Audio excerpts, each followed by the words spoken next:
Okay, welcome everybody. I have the distinct pleasure to welcoming three leaders. All of them are deans, one from a private university, one from a large public university, and one from my home university. And Dr. Eileen Collins, Dr. Jill Guttormson, and Lapina Sharp McHenry. And this webinar came about because 2 years ago we developed the Deans and Chairs group at MNRS. And in our very first conversation, I would say half the conversation was about, so how do you deal with budgets? How do you plan them? How do you think about them? What are the strategic thoughts that need to go into this budget planning process that every year takes so much time, effort, and it's often a very political situation on the campus. So we decided we bring some expertise from current deans who do this every year on an annual basis, and often not only with one campus, but with multiple campuses. And so each of the three deans will briefly introduce them, tell a little bit about their situation on their campuses that they're experiencing, and then provide some input to how budget planning is from their perspective. And I said this very clearly to them, please bring your own color and flavor from your state, from your institution, and from your school to the forefront so that people can learn from you in this process. So Dr. Sharp McHenry, why don't you go first?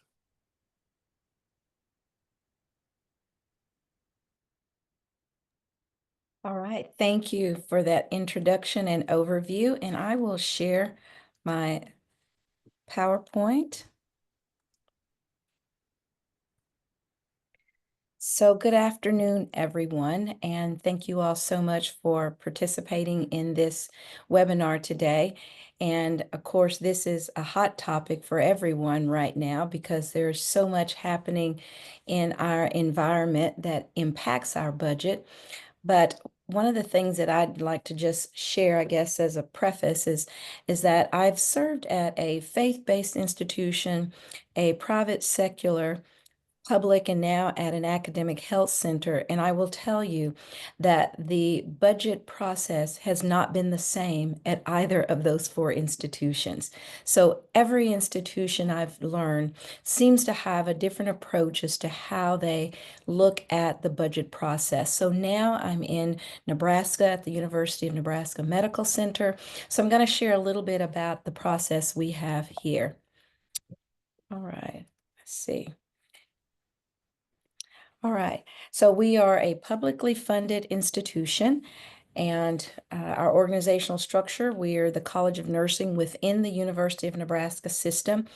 We have 144 faculty, 78 professional and support staff, and we have a little over 1,000 students enrolled across 5 campuses, and we have campuses that span from the eastern border of Nebraska all the way to the western border, so more than 5-6 hours apart. So the college really follows what many would know as an incremental budgeting model. There are annual adjustments to our budget based on enrollment, tuition, salary, benefits, utilities, any type of new initiatives that most of us would be considering. Each of the campuses, and when it says campuses here, is referring to the University of Nebraska System campus. So this is the medical center campus, usually submits their enrollment forecast to central administration. And then, of course, state appropriations are usually allocated related to enrollment and any type of legislative earmarks. Now, one thing that I want to say about the budget process here in Nebraska is it is unlike what I've been accustomed to at other universities where you may sit down, plan all of your new initiatives for the following year, and then do an analysis and a proposal on what the cost of those would be, prioritize and rank those, and demonstrating how they align with your strategic plan, and then present those for consideration. However, the process here in Nebraska is somewhat different. The state only funds faculty and staff lines unless there has been an initiative that's been approved by the legislature that they have allocated appropriations for, and whoever owns that, then that amount of money then is then allocated to that particular college, division, institute, or program. But so when we think about our primary source of revenue, it comes from tuition, state appropriations. Our budget is pretty much 99% funded by the state.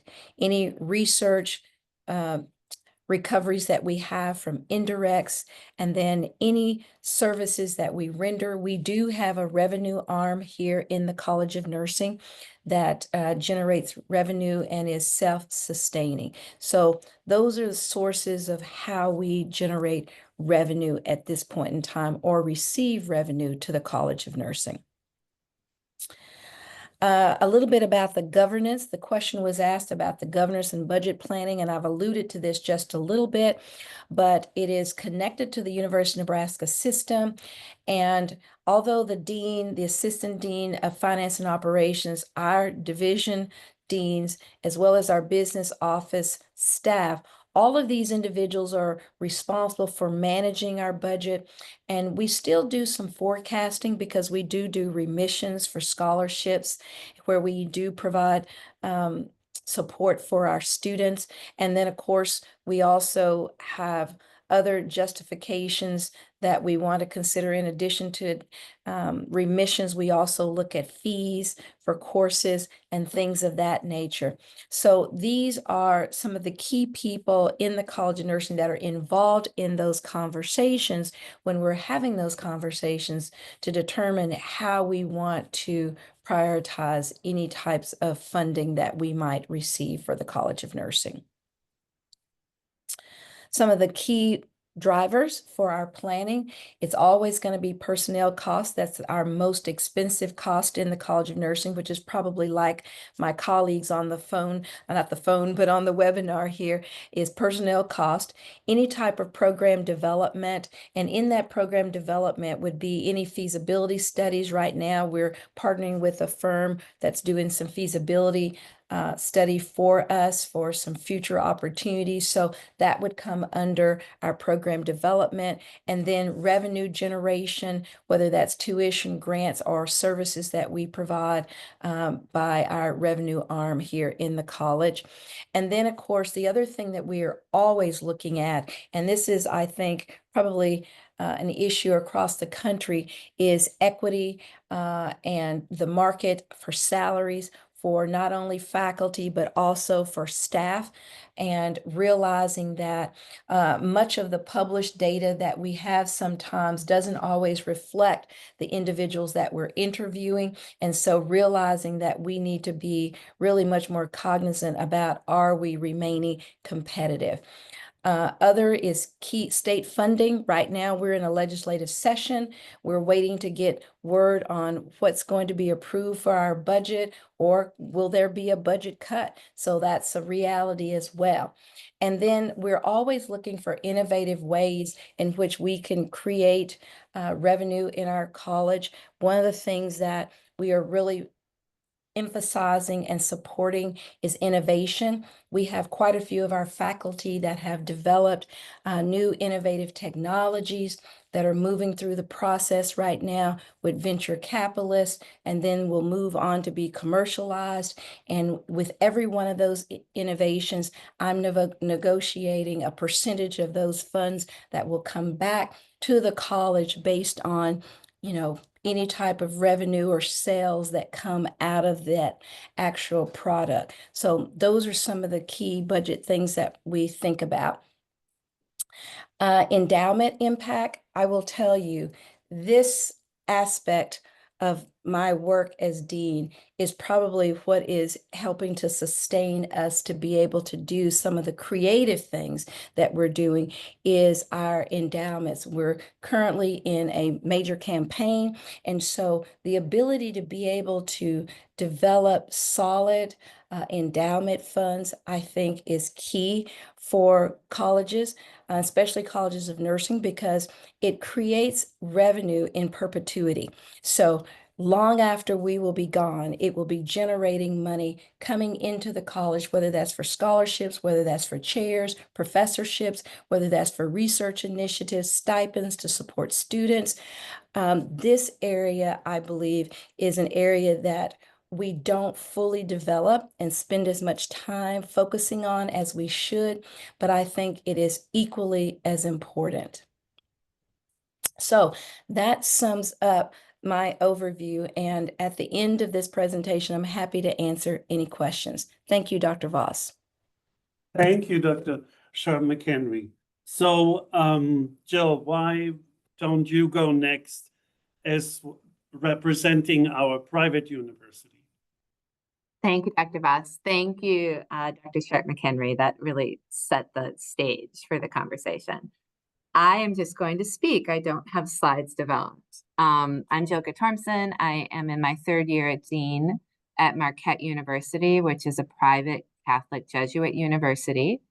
The College of Nursing is on the main campus in Milwaukee, but we do have one satellite campus or satellite site that is housing our second degree master's level program, our entry level master's level program. So very specific to a specific program. We have 88 full-time faculty in the college. We have around 150 part-time faculty every year and around 30 staff. We currently have around 1,400 students in the college. About 850 of those are in our undergraduate BSN, and then the rest across multiple grad programs. Our budget model doesn't really fit any of the typical words one uses for budget models. Probably the closest we come is something called a zero-based budget, where at the end of the fiscal, you've put in your request, you've built the new budget, and now you're requesting funds for the next year. It's probably closer to say that we have a historical budget. So we are typically granted exactly the same budget as we had the previous year. We work throughout the budget cycle to make requests for any additions that we might need to operating, faculty, staff, salaries. And then those requests are reviewed at the university level by a budget committee and finance, and then ultimately approved by provost if they're going to be granted. But the thing to understand also about a zero-based budget is your operating is zeroed out, meaning you don't get carry forward. So if you are a great steward of financial resources, the operating budget, anything left in operating will get zeroed out at the end of the year and go to the university bottom line. I believe that it is still ultimately our responsibility to be good stewards of our resources.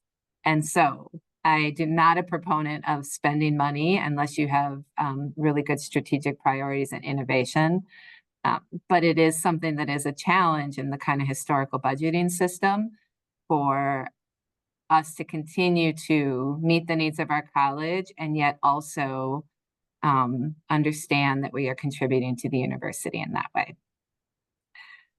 Faculty salaries are slightly different. They are what I would call pseudo-centralized. So all faculty lines sit within the provost office. If a faculty is to leave the university, we have to request the ability to repost that line and fill that slot.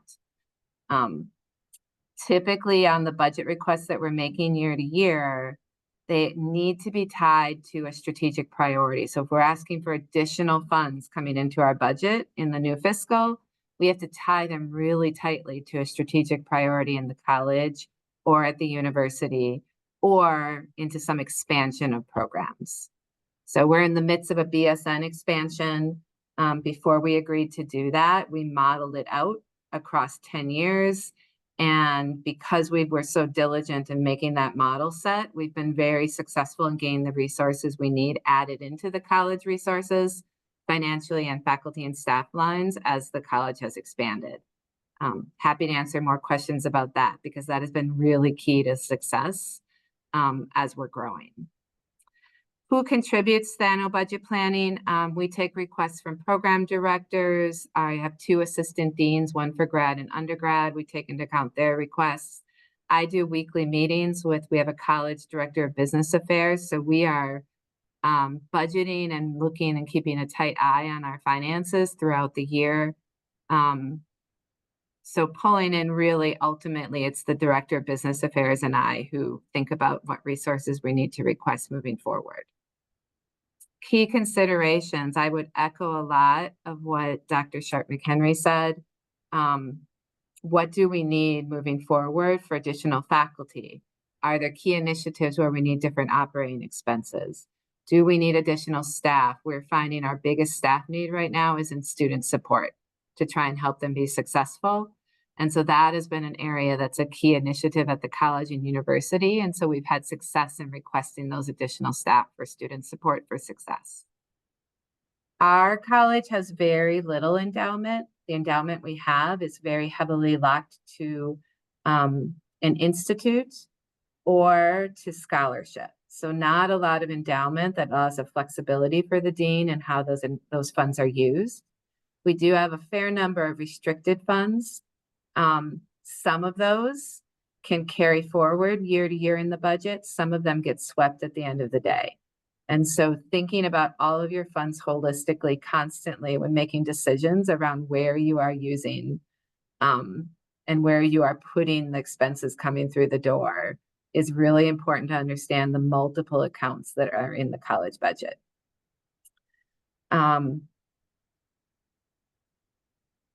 I think the spaces where we've been very successful is around expansion and around long-term planning. Zero-based budget sometimes feels like you don't long-term plan, but indeed that's been where the deans before me and then going into my role as dean, that's where we've had the most success in ensuring that we're meeting our needs. The challenge that I would bring up is because we are provost, all of our faculty sit at the provost. I don't have a lot of flexibility around thinking about equity and increases in the faculty salaries.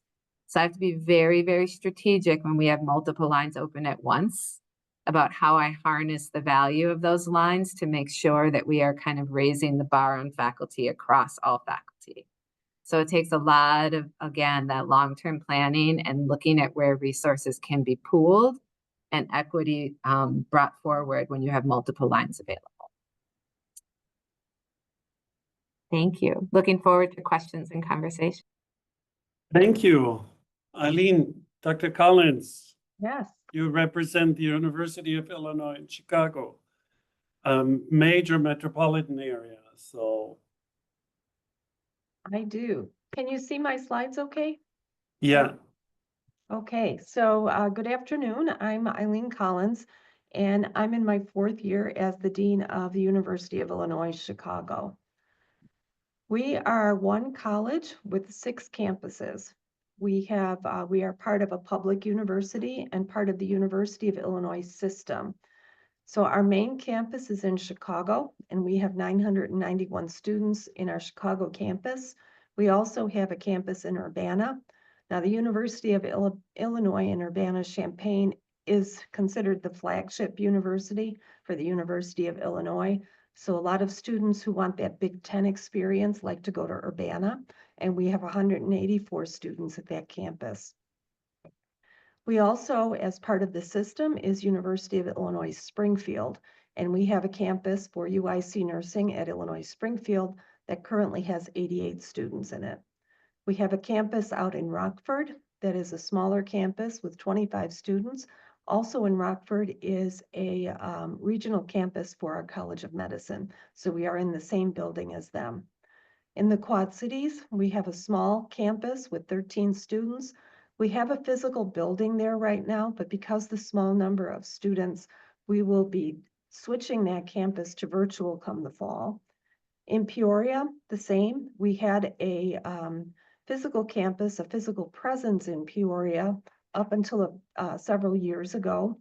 There is a College of Medicine campus in Peoria in which our College of Nursing was housed. But because of the small number of students in Peoria, we switched that campus to be virtual.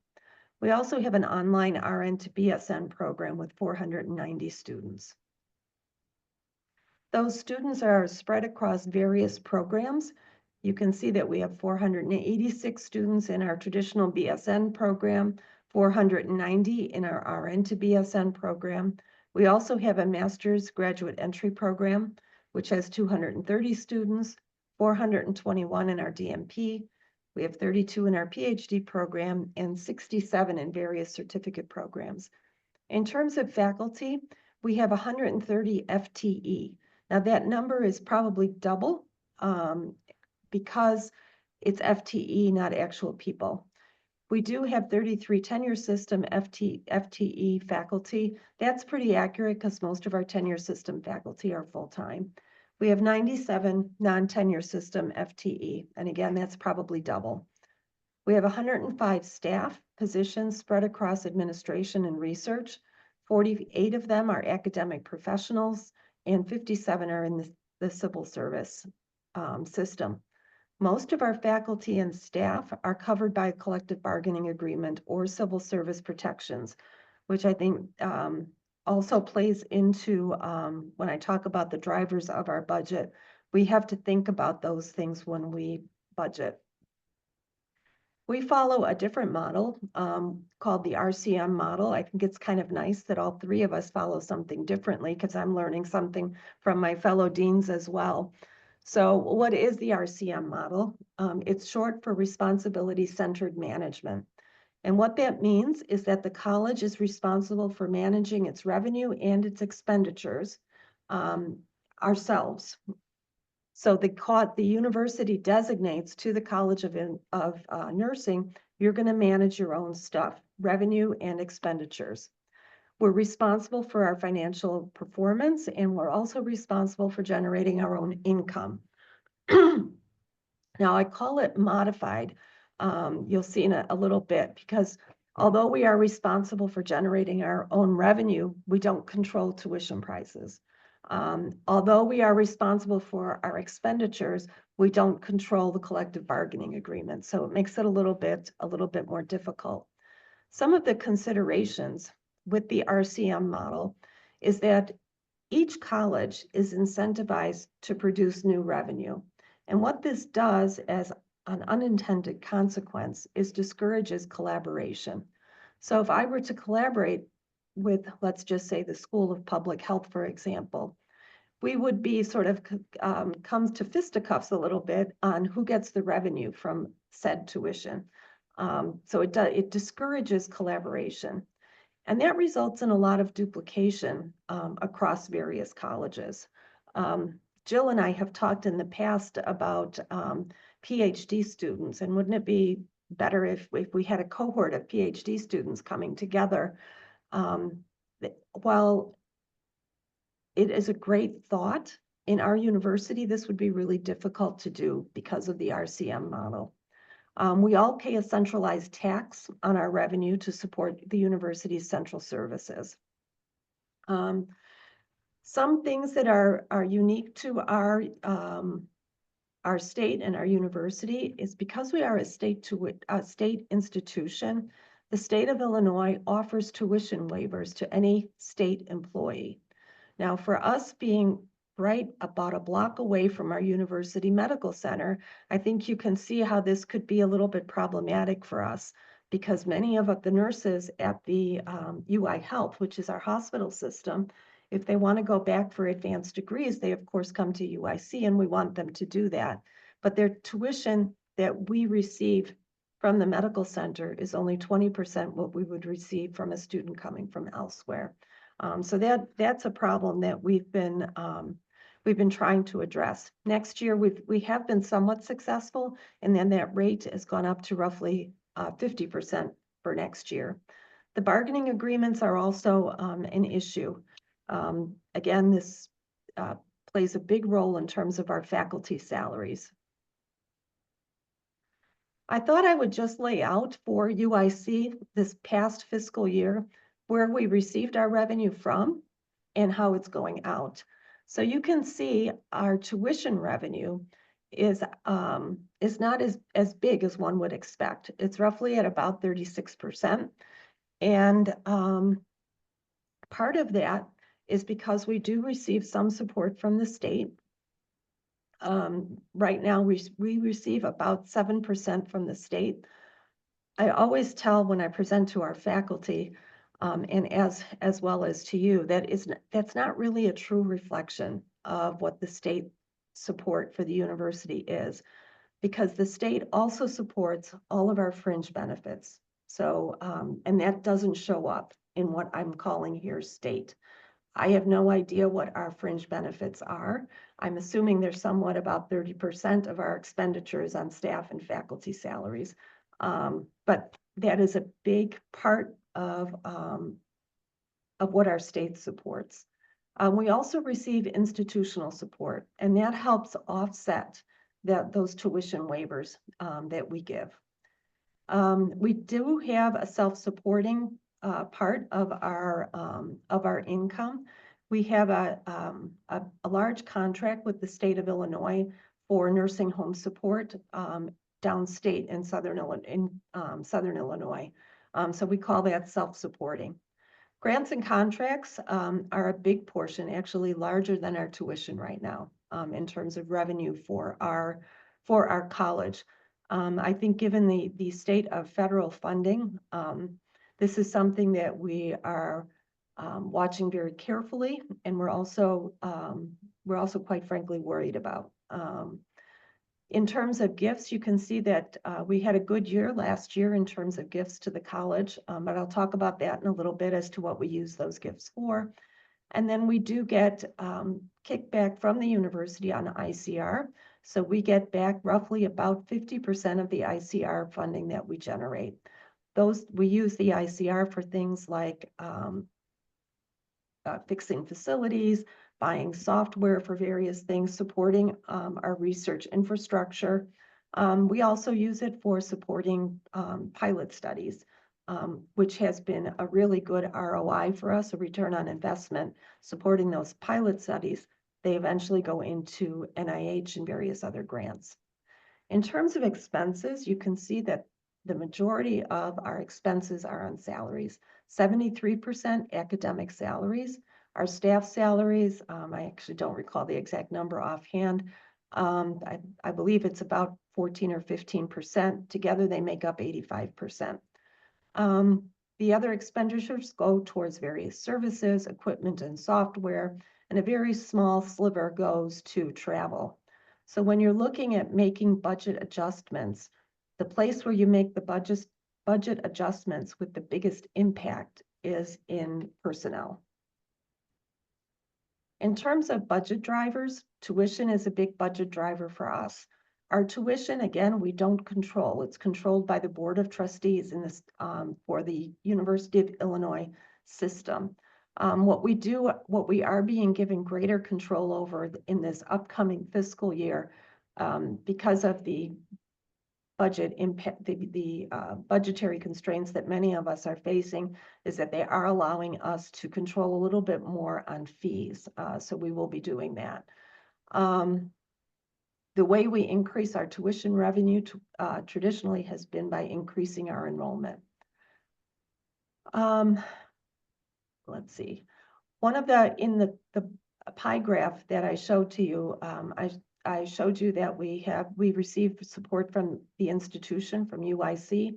They have increased the amount that we're receiving for tuition waivers. So our support from them is going to be decreasing over time. And also I expect, just because of the budget issues in the state, that we will probably see less coming from the state as well. So this is something that we're starting to grapple with, as to how do we recover that tuition and continue to pay our faculty and our staff. I told you about the collective bargaining agreements. This is a big driver for us. The last collective bargaining agreement for our faculty resulted in a very large increase for our faculty. Your average faculty increase in salary is roughly about 2 or 3% per year. Many of our faculty this one particular year received a much larger increase than that. It also, our faculty have contracts. So if you've been here for a certain amount of time, you will receive a 3-year contract as a non-tenure track faculty. If you've been here over 10 years, you receive a 5-year contract. So you have to really think ahead in terms of what programs you're offering and where faculty fit in. I'm talking about now the non-tenure track faculty. The collective bargaining agreements have also had an impact on our faculty workload, because as the cost goes up in terms of how much you pay faculty, and there is no concurrent increase in tuition and fees, faculty members need to teach more. And I think that was an unintended consequence when that bargaining agreement was agreed upon by the faculty. In terms of grants and contracts, a couple of concerns for me. First of all, we're really proud that we do have as much ongoing research. We're a Research One institution, so those research grants are, we're really proud of them and the impact that they're having on the public health of our city and our state. It is concerning to us with some of the grants being terminated, and we've had 2 terminated,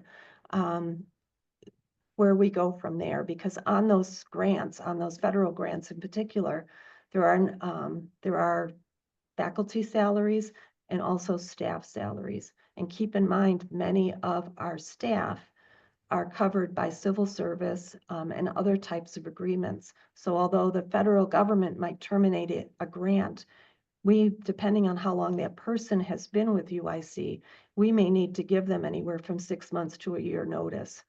So this is something that's really, really concerning for us as to how we plan for those salary redistributions.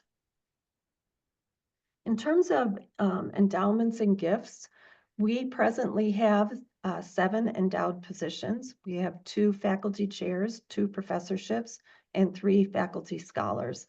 And those were very generous gifts from the donors that provided those endowed faculty positions. We live off the interest that's generated from those.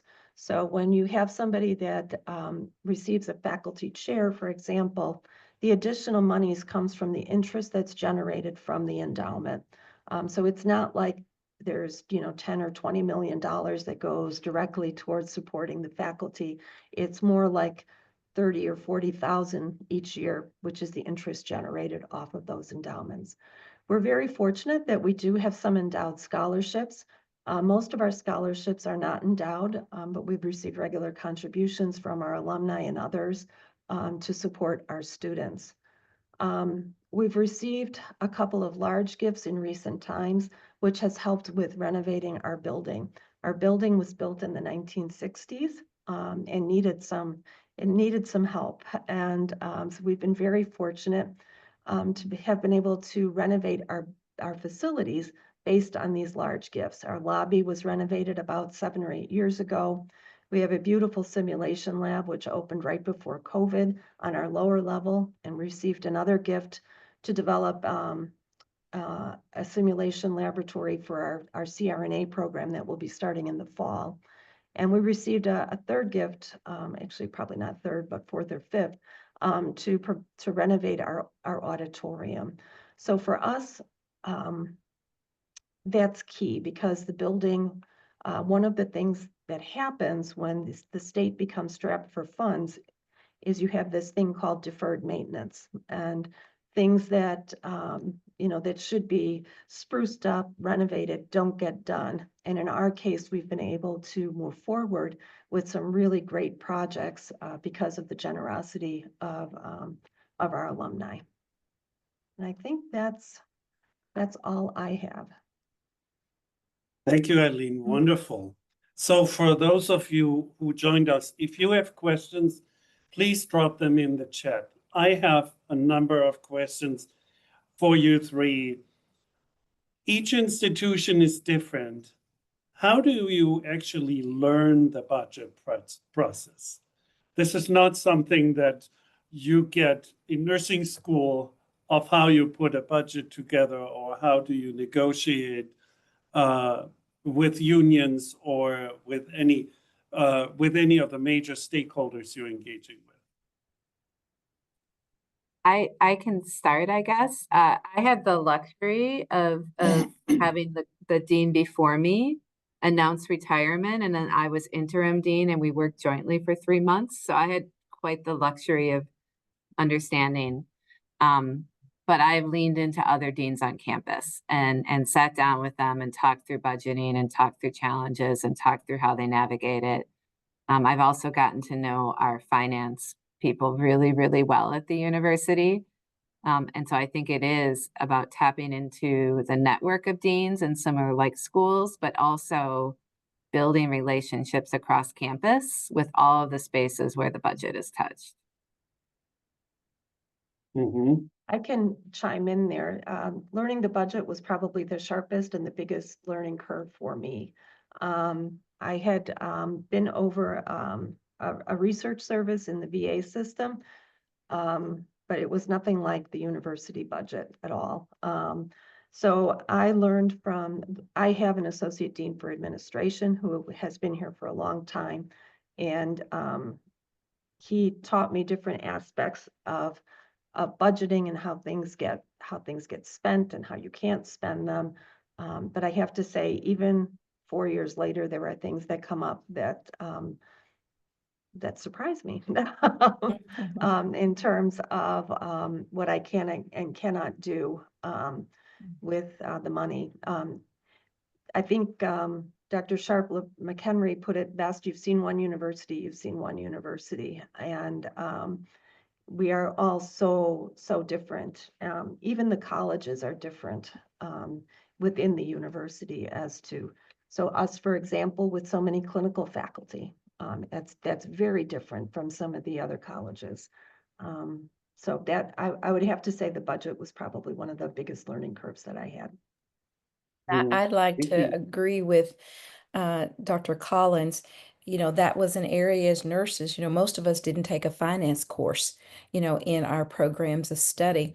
And I was fortunate enough to have a really good mentor that really worked with me, really educated me and informed me about the budget process. But it was really about the basic principles of budgeting, but then being able to have a really good finance person and operations person in the college, I think was really key, because that person understood the budget in and out, as well as the policies of the institution, as Dr. Collins was mentioning, of how funds could be spent, when they could be spent, things that we often don't think about. We just have an initiative that we want to spend money on. And so we make a decision to do that, only to find out, well, you can't spend money exactly that way, but it can be spent this way. So I think having had a good mentor to really understand just the basic principles of finance, but then having a great operations and finance person that I could work alongside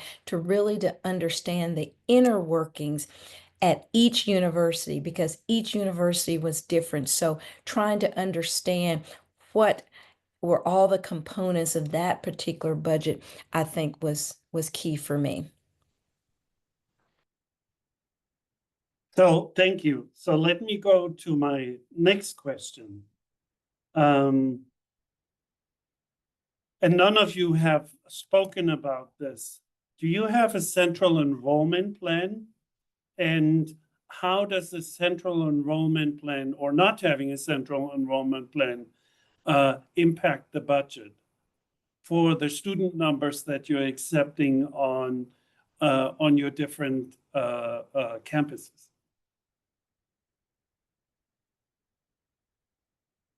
So I can start out with that. Yeah. Let me just give a response in a couple of different ways, Dr. Voss. Let me say I have worked at a university that did have an enrollment management strategy that drove enrollment and revenue. That was a private institution and they received no state dollars. And so there was a strong enrollment strategy and design because that was their primary source of income, and they received no state dollars. They didn't receive federal dollars either, except if a student, they did receive some of the financial aid Pell Grants for those students that may have qualified for that.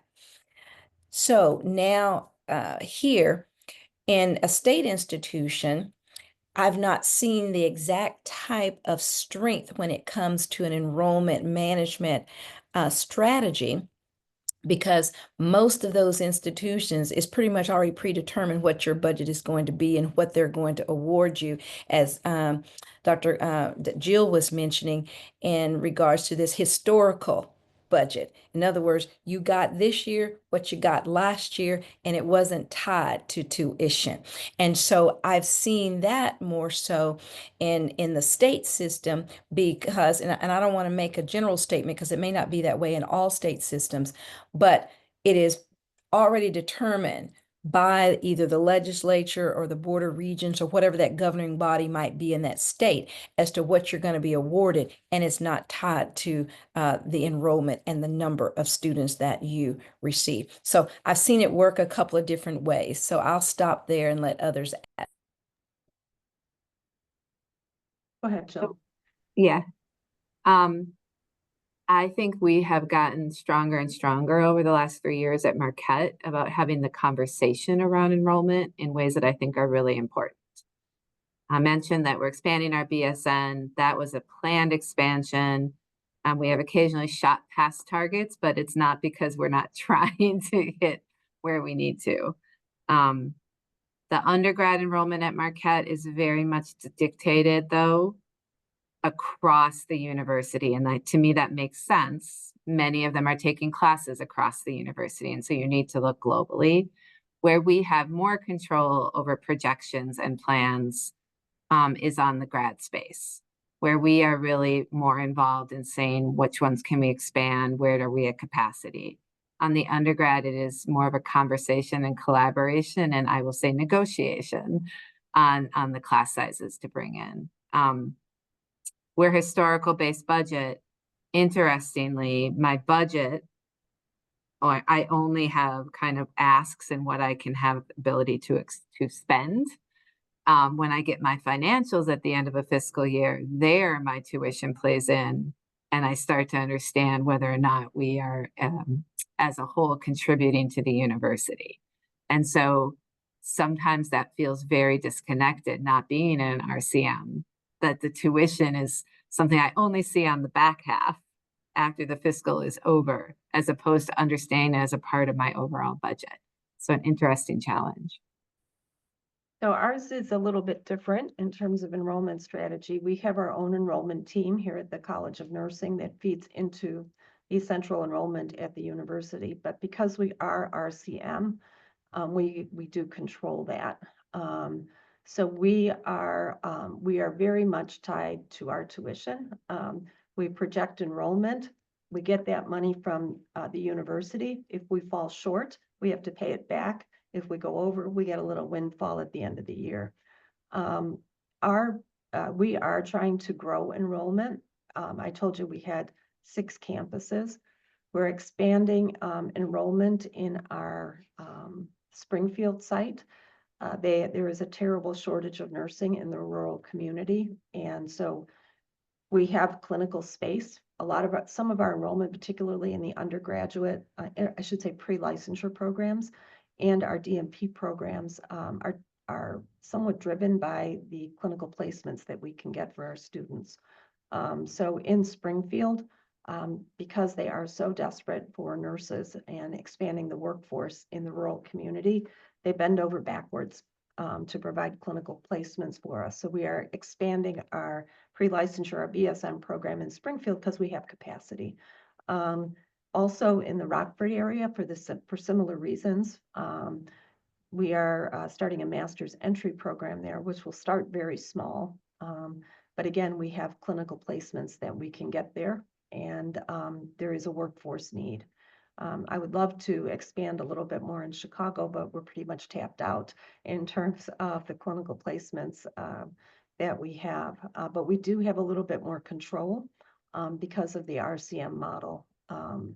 But we live by what we state we're going to do. And if we don't do it, we're paying money back at the end of the year.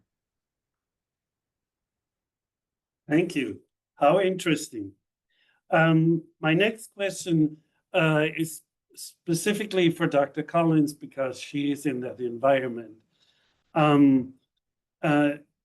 You have a union, and how does the union impact your budget planning? So we actually have 26 unions on campus.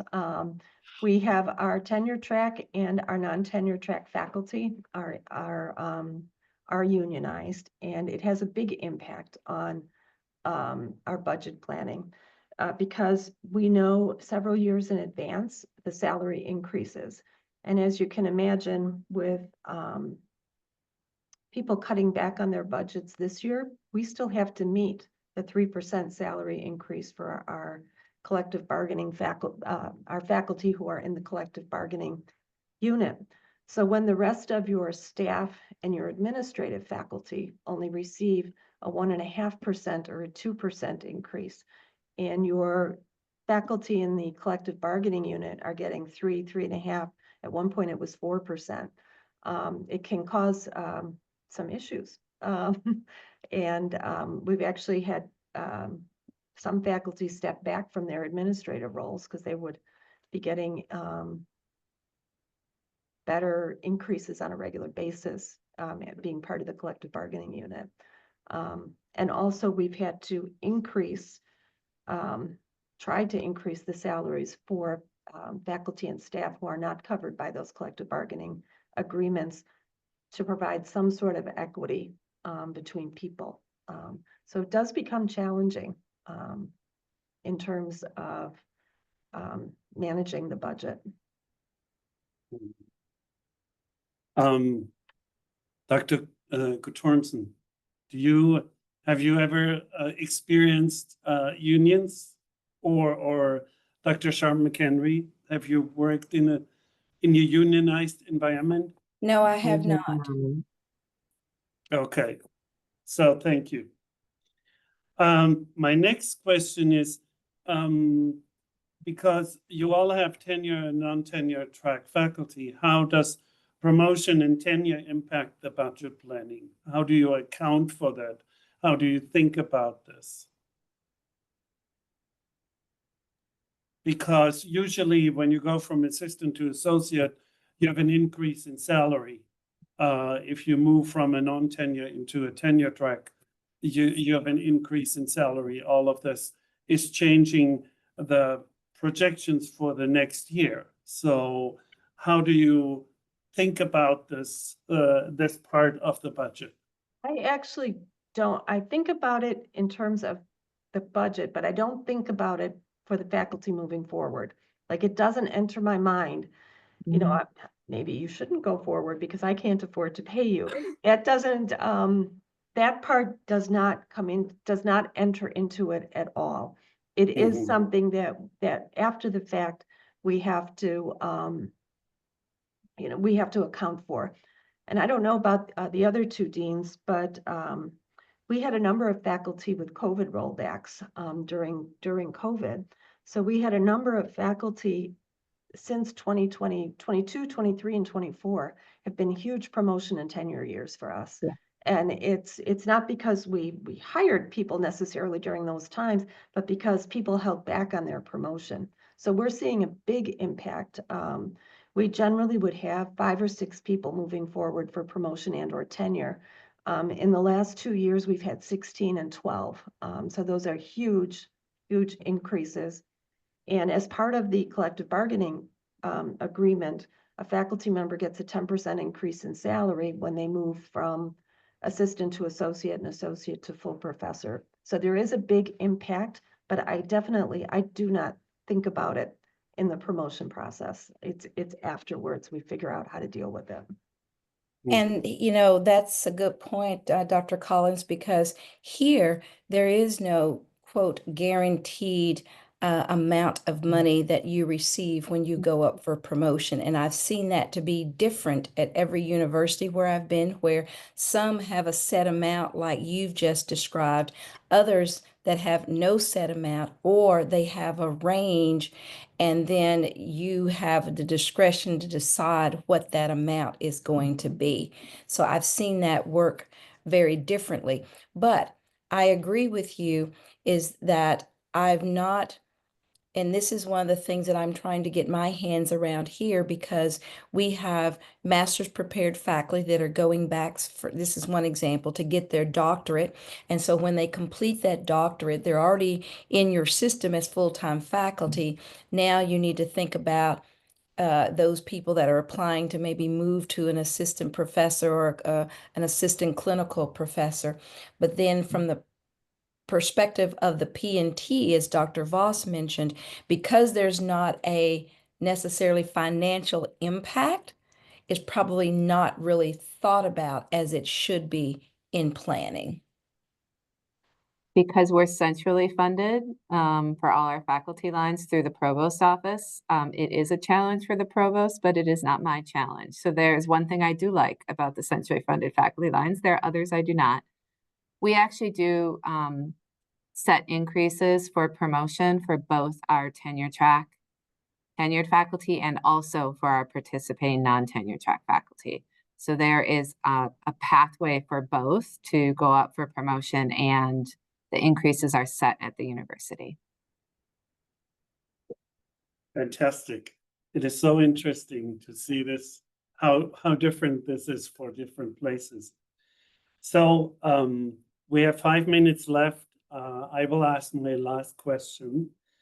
How do you plan for gifts in your budget? Because gifts can make such a tremendous difference. They free up resources. They allow you to do things that you usually would not do. It would be especially interesting at Marquette to see if you get a big gift, does this all go back centrally if you didn't spend it in that year? So yeah, talk a little bit about this aspect of the budget. Most of our scholarships endowed block to nursing students, but not within my control. And so scholarship is managed centrally, but locked to the College of Nursing. Scholarships never get swept at Marquette. They always sit and stay and grow if they're not given out to students. For other restricted funds, it really is being really thoughtful that you are spending down and utilizing and harnessing the power of restricted funds that will get swept at the end of the year, and holding on to, if you don't need them, the restricted funds that will carry forward. So it is a lot of being really thoughtful. Which account are you using for what things within the college budget? I think what I have learned around advancement, it is vitally important that you are very, very partnered tightly with your advancement, that the funds that are coming in are funds that you can utilize in a priority area for your college.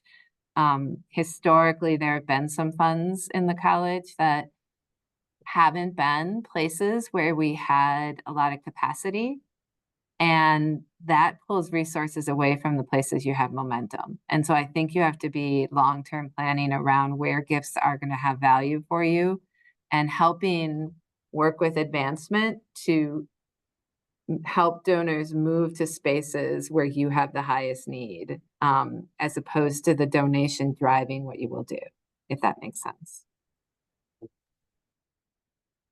You know, Uh, I'll add to that conversation. You know, one of the things that is really key is having the ability to, for lack of a better word, sell what the College of Nursing does to the right audience. And I think this is an area you mentioned about having these restricted funds, and I think there's value to that. But I also think that it's important how we establish those. In other words, do we establish those as endowed restricted funds or spendable restricted funds? And I am more of a proponent of endowed because of the perpetuity of those funds. However, there are some funds that when I'm talking with a donor that is interested in a particular initiative, I'll ask for spendable money because sometimes I need that to jumpstart an initiative or a project. And in addition to the endowed funds, because the endowed funds, I'm going to have to wait at least a year to be able to get any of those earnings. Now, here we pay out earnings on a monthly basis. So, but those are small amounts leading up to what that annual amount might be. And depending on what that endowment is, because usually on $1 million, you're only going to retain about 4.5% of that.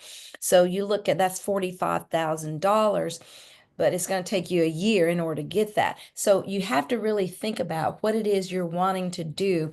And do you want to ask for $250,000 of spendable money up front? That gives you time now for the endowed funds to grow in order for you to have that money to continue whatever initiative it is that you're thinking about. So you really have to be strategic in your thinking. You know, one of the things that I think has been problematic, and it's probably not just nursing, but other disciplines, is donors that really have a very narrow way of setting up their gift. And therefore, you're just tied to only using it in one way. And that one way may have been really important 25 years ago, but there's really no need for it today. And so what I have done is, it was shared with me, well, we've never done this, but is to reach out to whoever the owner was at that time of that gift, asking them if they would reconsider reallocating it to a different purpose or a different use and why. You know, what had changed that would warrant that. And so I have done that and had some success in doing that. It's not always an option depending on how the fund is set up, if it's with a trust or however it's set up, it may not be an option, but sometimes that might be an option. Dr. Collins, final words? Um, in terms of endowments, they're incredibly important. As I said in my presentation, these very generous alumni of our university have donated, and they've literally changed the way our college appears in terms of the facilities. They've been incredibly generous, and it is our job to try and continue to foster those relationships, to bring those funds to the college, because oftentimes, particularly in I suppose any university, I was going to say particularly in a public university, but that's not really true. It's any university. That's how you get things done. Thank you. I want to thank our three esteemed leaders who gave generously of their time and really of their experience to talk to us about budget planning, all of the aspects, all of the different models. And if I take one message home, if you know one system, you know one system. So thank you so much, everybody.